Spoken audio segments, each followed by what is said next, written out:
یزید کے سلسلے میں میرا بعین ہی وہی موقف ہے جو میرے امام سیدی سرکار اعلیٰ حضرت قدس سرہ العزیز کا ہے۔ ایک بال یا ایک رتی کے برابر بھی کسی قسم کا کوئی بھی نہ مجھے ڈاؤٹ ہے، نہ شک ہے، نہ احتمال ہے، اور نہ کسی قسم کا اس سے کوئی اختلاف ہے۔ میں اسی پہ قائم، اسی پہ عامل، اسی پہ وقت ضرورت فتویٰ پیش کرتا ہوں۔ دوسری بات، علماء اہل سنت، احباب گرامی وقار یا جو بھی ناظرین اور سامعین ہیں، اگر ان کے پاس اس طرح کی کوئی روایت موجود ہے جس میں یہ مذکور ہو کہ مجھ فقیر قادری تک پہنچائیے، انشاءاللہ جس سختی، شدت، مضبوطی اور صلابت کے ساتھ میں نے اس بات کا اعلان کیا کہ ہمارے پاس اس کے قتل امام کی اجازت دینے کی کوئی صریح روایت نہیں، جس طرح میں نے اس کو بیان کیا، اگر آپ کوئی صریح روایت پیش کر دیں جو سندن صحیح بھی ہو،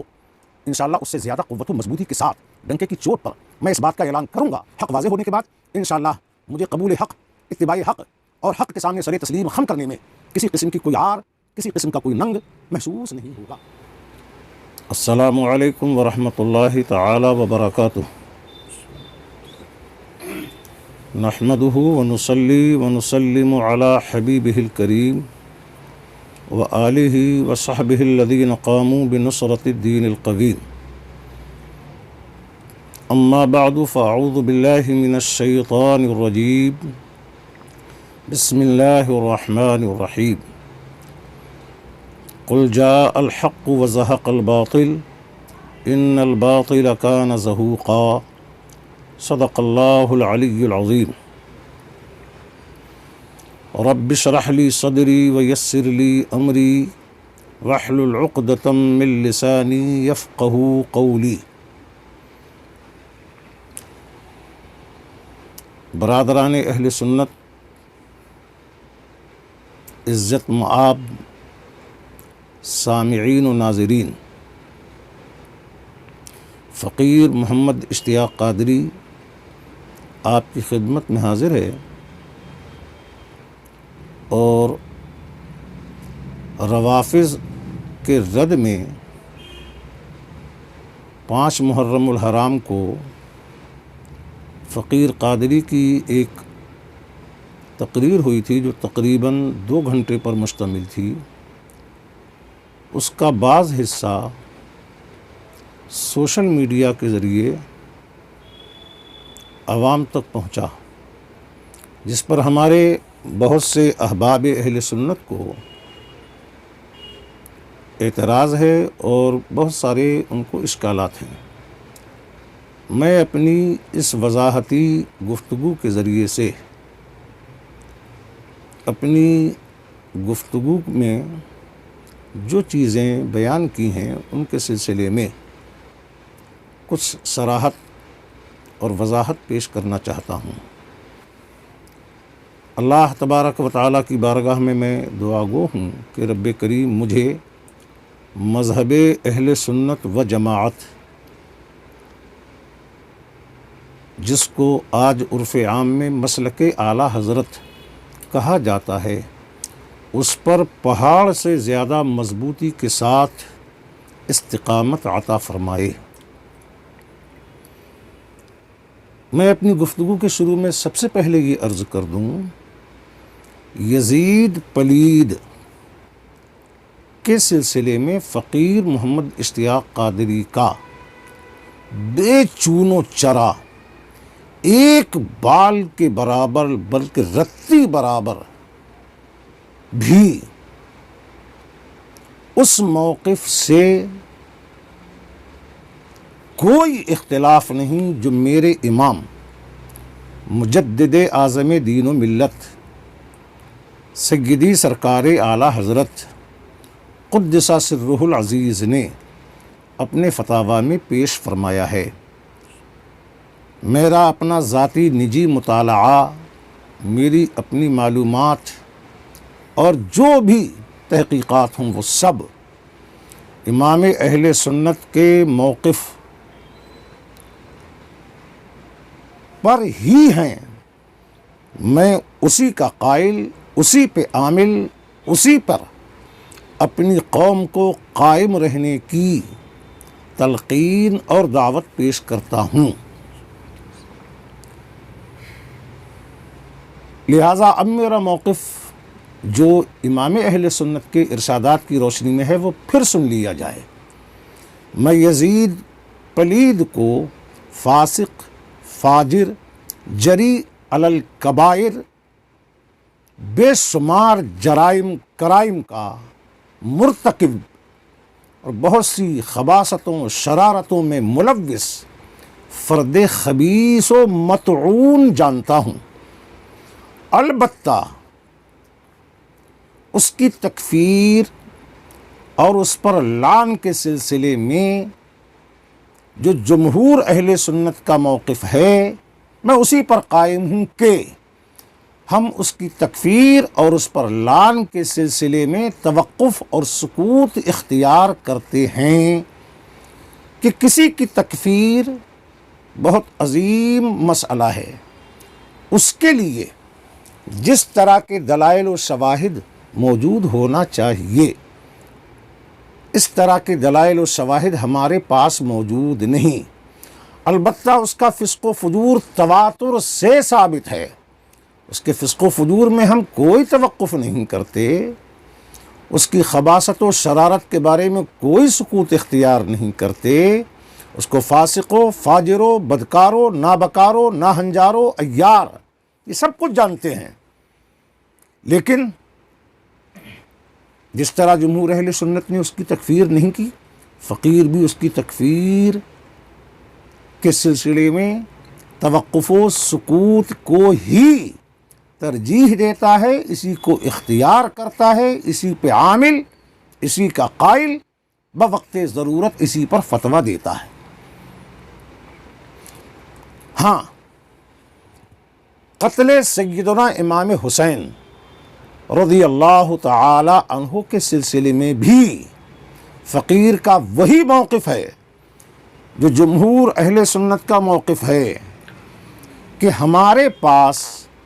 ایسی کوئی صریح صحیح مستند روایت موجود نہیں کہ اس نے صاف لفظوں میں سیدنا امام علی مقام رضی اللہ تعالی عنہ کو قتل کرنے کا حکم دیا تھا۔ ابن زیاد نے بلا شبہ، جو کہ اس کا گورنر ہے، بلا شبہ اس نے عمر بن سعد، شمر بن ذی الجوشن اور اس کی فوج کے جو بھی اساسی یا فروعی ذمہ داران ہیں، انہیں یقیناً سختی کرنے، امام حسین رضی اللہ تعالیٰ عنہ پر ظلم و ستم ڈھانے، حتیٰ کہ انہیں قتل کرنے کا آرڈر دیا۔ اس سلسلے میں صریح جرم قتل ابن زیاد پر اور جن جن کو اس نے آرڈر دیا ان پر عائد ہوتا ہے، مگر مجھ فقیر کی نظر میں ہمارے علماء اہل سنت، مشائخ کرام، اسلاف اعظام،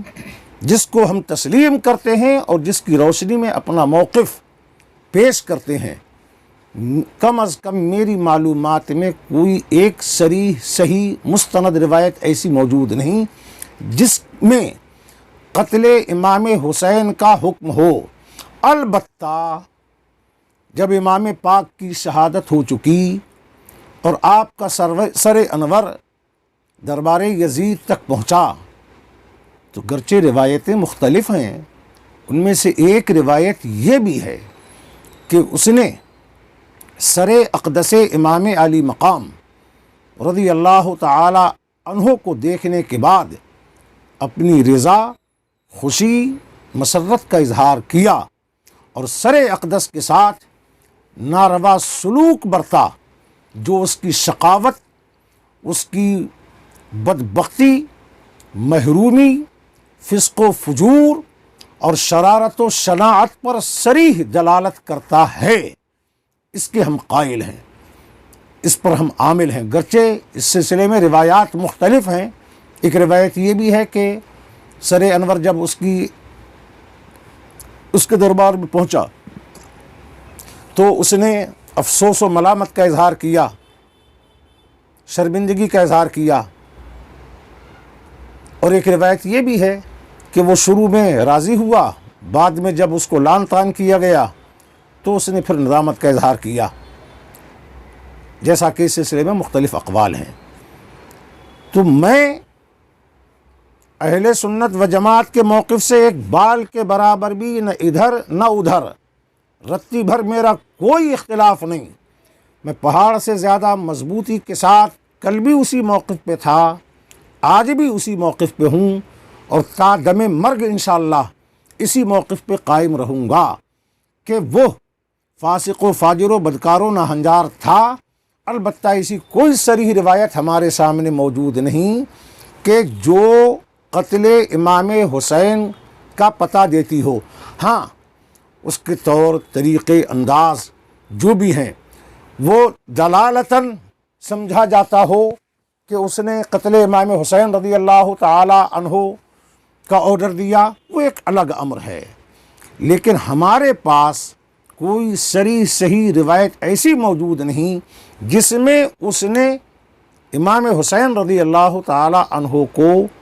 قتل کرنے کا حکم اور آرڈر جاری کیا ہو۔ اگر ہمارے، یہ میری پہلی عرض تھی جو یزید کے تعلق سے آپ کی خدمت میں پیش کی گئی، اس کو اجمالاً اگر میں کہوں تو پھر عرض کیے دیتا ہوں۔ یزید کے سلسلے میں میرا بعین ہی وہی موقف ہے جو میرے امام سیدی سرکار اعلیٰ حضرت قدس سرہ العزیز کا ہے۔ ایک بال یا ایک رتی کے برابر بھی کسی قسم کا کوئی بھی نہ مجھے ڈاؤٹ ہے، نہ شک ہے، نہ احتمال ہے، اور نہ کسی قسم کا اس سے کوئی اختلاف ہے۔ میں اسی پہ قائم، اسی پہ عامل، اسی پہ وقت ضرورت فتویٰ پیش کرتا ہوں۔ دوسری بات آتی ہے واقعات کربلا سے متعلق، تو اس سلسلے میں ایک چیز یہ عرض کر دوں، میری گفتگو کا بنیادی اور اساسی ہدف روافض اور ان کے ہم نواؤں کی تردید کرنا تھا، جس کا اجمالاً جواب یہ ہے یا اجمالی خلاصہ یہ ہے کہ میں یہ کہنا چاہتا ہوں کہ واقعات کربلا سے متعلق روافض خبثاء نے اور ان کے ہم نواؤں نے جس قدر دروغ بے فروغ، کذب و بہتان، جہل و دجل کے ذریعے سے امت مسلمہ کو گمراہ کیا ہے، اس طرح کا جھوٹ دوسرے واقعات میں دور دور تک نظر نہیں آتا۔ ہم انہی روایات کو تسلیم کرتے ہیں جو ہمارے اسلاف، ہمارے اکابر نے بیان فرمائی ہیں، خصوصاً امام اہل سنت سیدی سرکار اعلیٰ حضرت قدس سرہ العزیز نے اپنے برادر اوسط استاذ زمن حضرت علامہ حسن رضا خان صاحب حسن بریلوی رحمہ اللہ تعالی کی کتاب آئینہ قیامت، یا شیخ الہند حضرت شاہ عبدالعزیز محدث دہلوی رحمہ اللہ کی سر الشہادتین جو عربی تصنیف ہے، ان کے بارے میں ارشاد فرمایا کہ ان میں معتبر روایات مذکور ہیں۔ میں یہ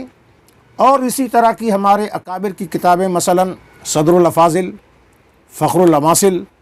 حضرت علامہ سید محمد نعیم الدین مراد آبادی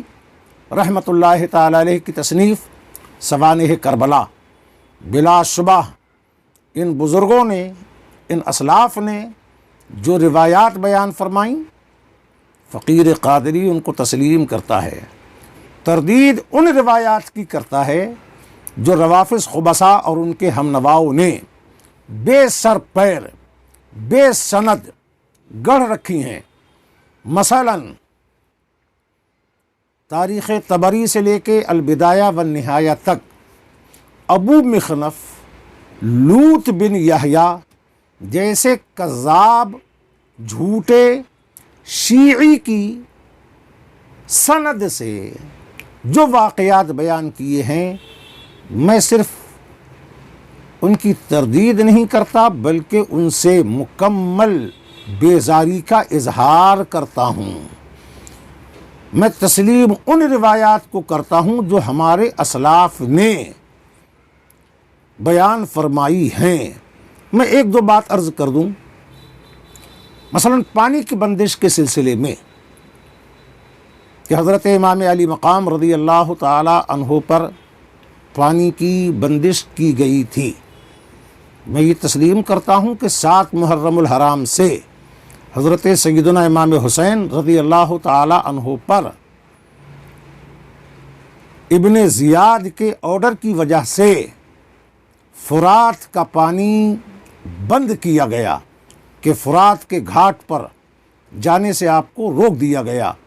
جیسا کہ ابن کثیر کی البدایہ والنہایہ میں، تاریخ طبری میں، ابن اسیر کی الکامل میں، اور اسی طرح دیگر کتب تواریخ میں مذکور ہے۔ مگر یہاں میں ایک چیز عرض کرتا ہوں، اور وہ بھی اپنے عقل اور قیاس سے نہیں بلکہ ایک تاریخی حوالے کی روشنی میں، کہ جس جگہ سیدنا امام حسین رضی اللہ تعالیٰ عنہ کے خیمے تھے، وہاں پر قدر ضرورت پانی حاصل کرنے کے لیے امام پاک کے احباب و اصحاب نے کچھ چشمے، کچھ کنویں کھود رکھے تھے جن سے قدر کفایت پانی حاصل کیا جاتا تھا۔ اس سلسلے کی ایک روایت الفتوح جلد نمبر 5 صفحہ 91 کی حاضر خدمت کرتا ہوں۔ ان ابن زیاد كتب الى عمر بن سعد اما بعد فقد بلغني ان الحسين يشرب الماء هو واولاده وقد حفروا الآبار ونصبوا الاعلام فانظر اذا ورد عليك كتابي هذا فامنعهم من حفر الآبار ما استطعت وضيق عليهم ولا تدعهم يشربوا من ماء الفرات قطرة واحدة وافعل بهم كما فعلوا بالتقي النقي عثمان بن عفان رضی اللہ تعالی عنہ۔ اس کا حوالہ میں پیش کر چکا، سلیس ترجمہ یہ ہے، ابن زیاد نے عمر بن سعد کو خط لکھا کہ مجھے خبر ملی ہے کہ حسین رضی اللہ تعالیٰ عنہ اور ان کی اولاد پانی پی رہے ہیں، اور انہوں نے وہاں کنویں کھود رکھے ہیں، جھنڈے نصب کر رکھے ہیں۔ دیکھ لو، جو میرا یہ خط تم تک پہنچے، انہیں کنویں کھودنے سے جہاں تک ہو سکے روک دینا، ان پہ تنگی کرنا، اور انہیں فرات کے پانی کا ایک قطرہ بھی نہ پینے دینا، اور ان کے ساتھ وہی سلوک کرنا جو انہوں نے، یہ وہ اپنے گمان کے مطابق سمجھتا ہے کہ جو انہوں نے حضرت سیدنا عثمان غنی رضی اللہ تعالی عنہ کے ساتھ کیا تھا۔ یہ اس کا اپنا باطل خیال ہے کہ وہ حضرت سیدنا امام حسین رضی اللہ تعالی عنہ اور آپ کے احباب و اصحاب کو سیدنا عثمان غنی رضی اللہ تعالی عنہ پر ظلم و ستم ڈھانے والا اور معاذ اللہ ان کے قتل کا مرتکب سمجھتا ہے، جبکہ ہم اہل سنت و جماعت کے نزدیک یہ بات باطل ہے۔ سیدنا امام علی مقام رضی اللہ تعالی عنہ حضرت سیدنا عثمان غنی رضی اللہ تعالی عنہ کے محافظین میں ہیں، قاتلین میں ہرگز نہیں۔ خیر، اس عبارت سے یہ بات ظاہر ہے کہ حضرت امام حسین رضی اللہ تعالی عنہ کہ جہاں خیمے نصب تھے، وہاں انہوں نے پانی حاصل کرنے کے لیے کنویں کھود رکھے تھے۔ اب یہاں کنویں کھودنے کا یہ مطلب تو میری سمجھ میں نہیں آتا کہ وہ جیسے عام طور سے کنویں ہوتے ہیں کہ پھاوڑے اور کدالوں کے ذریعے سے باضابطہ ایک کنواں کھودا گیا ہو، بلکہ مجھے سمجھ میں یہ آتا ہے کہ جس جگہ امام پاک کا خیمہ تھا، کربلا کا وہ ایریا فرات سے بہت قریب تھا، اور وہ اس طرح کا نشیبی علاقہ تھا کہ وہاں ریت اور مٹی کو کسی لکڑی، ڈنڈے، بھالے، برچھے سے کوریدا جائے تو پانی کا سوتا جاری ہو جاتا ہے، جیسا کہ عام طور سے ندیوں کے کنارے آج بھی ہم اس کو ملاحظہ کر سکتے ہیں۔ تو اسی قسم کے کنویں کھود رکھے تھے، اس کی کھدائی پر ابن زیاد نے عمر بن سعد کو لکھا کہ پابندی عائد کر دی جائے۔ اصل پانی کی جو پابندی تھی وہ تھی کہ فرات کے گھاٹ تک یہ نہ پہنچنے پائیں، فرات کے گھاٹ سے پانی نہ پئیں۔ بلا شبہ روایات کی دلالت اس بات پر بہت واضح ہے کہ فرات کے پانی پر پابندی عائد کی گئی۔ انہوں نے فرات سے پانی کا اپنی کوشش بھر امام حسین کو کوئی قطرہ نہ لینے دیا، گرچہ بعض روایات سے یہ معلوم ہوتا ہے کہ کسی نہ کسی طرح سیدنا امام پاک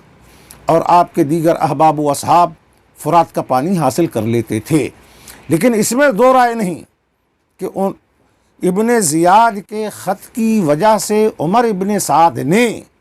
فرات کے پانی پر پہرا بٹھایا، بندش عائد کی، اس میں کوئی کلام نہیں۔ لیکن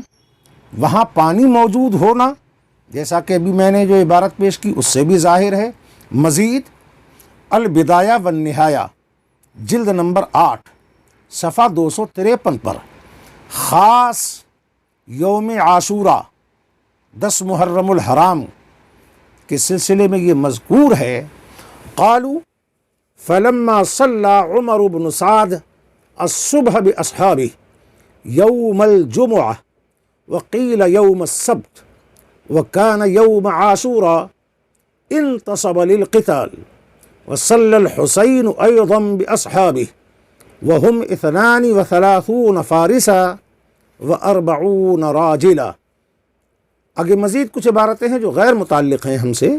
ان کو میں چھوڑ کے آگے کی عبارت عرض کرتا ہوں۔ فعدل الحسين إلى خيمة قد نصبت فاغتسل فيها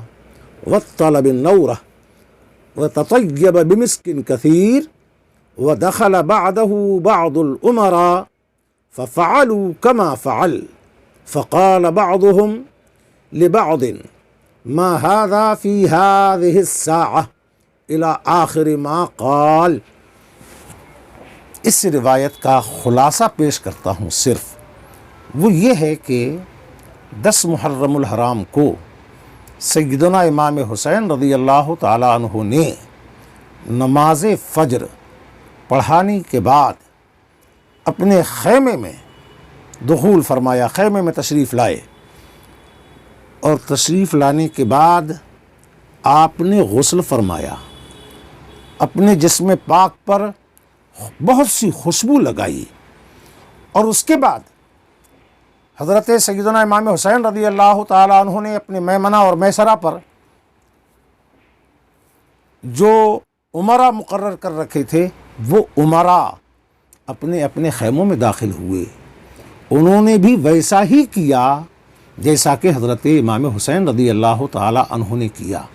یعنی سب نے غسل کیا، سب نے خوشبو لگائی۔ یہ خاص 10 محرم کی بات ہے۔ اس سے یہ بات بالکل ظاہر ہو جاتی ہے کہ خیموں کے اندر پانی موجود تھا،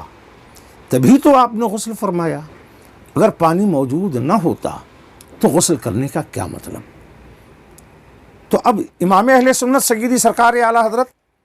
اور ہمارے دوسرے اسلاف اور مشائخ اعظام رحمہم اللہ نے یہ فرمایا کہ 3 دن تک سیدنا امام حسین رضی اللہ تعالیٰ عنہ بھوکے اور پیاسے تھے، اور یہاں غسل، ان کے درمیان تطبیق کیا ہے؟ فقیر قادری کی نظر میں تطبیق کی صورت یہ سمجھ میں آتی ہے کہ بندش ان کی جانب سے تھی، انہوں نے فرات پر پہرا بٹھایا، کھانے پینے کا کوئی سامان آپ تک نہ پہنچنے دیا، لیکن رہا مطلقاً پانی، وہ خیموں کے اندر اپنے ہاتھوں سے کھودے ہوئے کنویں یا دوسرے ذرائع سے حاصل ہونے والے پانی سے آپ نے غسل فرمایا، لہٰذا مطلقاً یہ کہنا کہ سیدنا امام حسین رضی اللہ تعالیٰ عنہ کے پاس پانی موجود نہیں تھا، اس روایت کی روشنی میں غلط صریح طور پر غلط نظر آتا ہے کہ جب آپ نے غسل فرمایا، ظاہر سی بات ہے کہ پانی موجود تھا۔ نہ صرف یہ کہ امام پاک نے غسل فرمایا بلکہ آپ کے امراء نے بھی غسل فرمایا، یہ اس بات کی دلیل ہے کہ پانی موجود تھا تب تو غسل فرمایا۔ لہٰذا ہمارے اسلاف کرام نے جو بیان کیا ہے اس میں، اور میں نے جو کہ اپنی جانب سے نہیں کہا بلکہ البدایہ والنہایہ کی یہ عبارت ابھی جو پیش کی اس کی روشنی میں جو عرض کیا، اس میں تطبیق کی یہی صورت سمجھ میں آتی ہے۔ اللہ رب العزت مجھے حق پر استقامت کی توفیق عطا فرمائے۔ اگر میرا یہ موقف درست نہیں ہے، غلط نہیں ہے، میں اپنے تمام علماء کرام اور احباب اہل سنت کی بارگاہ میں عرض کرتا ہوں کہ مجھے دلائل کی روشنی میں یہ بات واضح کر دیں کہ یہ موقف غلط ہے۔ فقیر کو رجوع کرنے میں کوئی دیر نہیں ہوگی۔ میں الحمدللہ یزید اور کربلا سے متعلق اسی موقف پر قائم ہوں جو جمہور اہل سنت و جماعت کا موقف ہے۔ اس سلسلے میں میری نہ کوئی اپنی نئی دریافت ہے نہ کوئی تحقیق ہے۔ ہاں اتنا ضرور ہے کہ سیدنا امام حسین رضی اللہ تعالیٰ عنہ کے نام پر غم و علم، مرثیہ و ماتم، سوگ اور حزن و رنج و ملال کا جو کاروبار، رولانا دھلانا، آہو بکا کروانا، چیخنا چلانا، شور مچانا، ہنگامہ آرائی کرنا، اس کو میرے امام نے بھی منع کیا ہے اپنے فتاویٰ میں اس کی ضرور تردید کرتا ہوں۔ اور ہوا یہ کہ میرا انداز اور لب و لہجہ کاروباری حضرات کے انداز کے خلاف گیا، انہیں لگا کہ کاروبار مندہ ہو جائے گا، پیشہ ٹھپ پڑ جائے گا، تجارت سست ہو جائے گی، اب کون ہمیں لفافے دے گا، اب ہم کیسے رولائیں گے دھلائیں گے، کیسے واویلا اور شور مچائیں گے۔ تو میرے انداز کی وجہ سے انہیں ضرور تکلیف پہنچی ہے۔ بات فقیر نے کوئی نئی نہیں کہی، بات وہی ہے جو ہمارے اسلاف کرام نے، جمہور اہل سنت نے اپنی کتابوں میں پیش فرمائی، اسی کو میں نے اپنی زبان سے اپنے انداز میں پیش کر دیا۔ اب یہ ہو سکتا ہے کہ میرا انداز، میرا لب و لہجہ کسی کے لیے باعث تکلیف ہو، تو اصل بات پر تو کوئی معذرت نہیں۔ البتہ اگر میرا لب و لہجہ کسی کے لیے باعث تکلیف ہو، اس کے لیے میں معذرت کرنے کے لیے تیار ہوں، لیکن جو اصل موقف ہے اس سے میں منحرف نہیں، ایک قدم پیچھے نہیں، کہ میرا موقف وہی جو میرے امام سیدی سرکار اعلیٰ حضرت قدس سرہ العزیز کا ہے اور ہمارے تمام اسلاف کرام کا ہے رحمہم اللہ تعالی۔ ھذا ما ذهب الیہ فکر الفاطر ان کان حقا فمن اللہ سبحانہ وتعالی وان کان باطلا فمنی ومن الشیطان وعد اللہ ربی سبحانہ وتعالی اللہم ارنا الحق حقا وارزقنا اتباعه وارنا الباطل باطلا وارزقنا اجتنابه وآخر دعوانا ان الحمد للہ رب العالمین والسلام علیکم ورحمۃ اللہ تعالی وبرکاتہ۔